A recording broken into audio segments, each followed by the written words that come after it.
Have you ever asked yourself if the British government was really this big tyrant that drove fear into the heart of men that is still felt today? Why did the colonists wait over 150 years to revolt against it? Let's rewind. Now, the first settlers arrive in 1620 and start claiming land as their own because, well, England said they could. And from that point forward, the colonists lived in practical autonomy. They governed themselves, enforced their own rigid religious systems, and shipped raw goods to England in a commercial loop that functioned with bare taxation. England enormously profited from this, and they had little incentive to impose any tighter control. An absence of accountability allowed colonists to seize native land, eliminate and displace whole indigenous nations, deepen and expand slavery, and justify it all under the will of God. Research has shown that when you give ordinary people unchecked power, remove accountability, and isolate them inside a role with no limits, they will shift into cruelty, domination, and dehumanization. So in turn, that creates a sociopathic society that becomes ingrained in those that hold the most control. Keep that in mind because I'm going to be discussing that in a future video. But let's fast forward to 130 some years later. France and Britain collide over the Ohio Valley, and the French and Indian War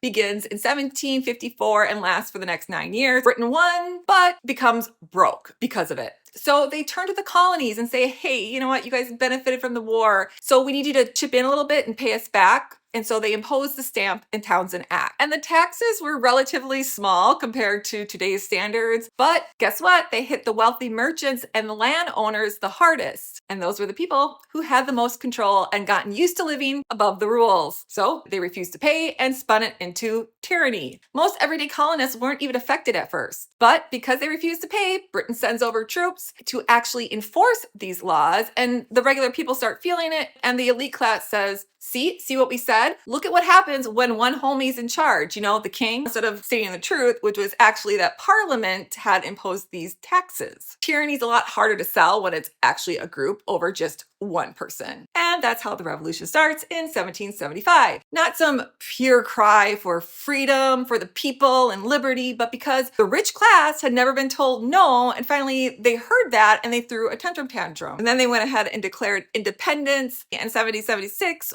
even though the war didn't even end until 1783. But the central government was not part of the original plan. There was no such thing as a president or a judicial branch. We were individual sovereign states ran by elites that claimed to be united as an idea but not in principle. Well, how do you think that turned out? And what happened that forced them to change their mind and gather to create a constitution? Well, make sure you follow and stay tuned for part 3 as I provide you the truth behind that answer as well.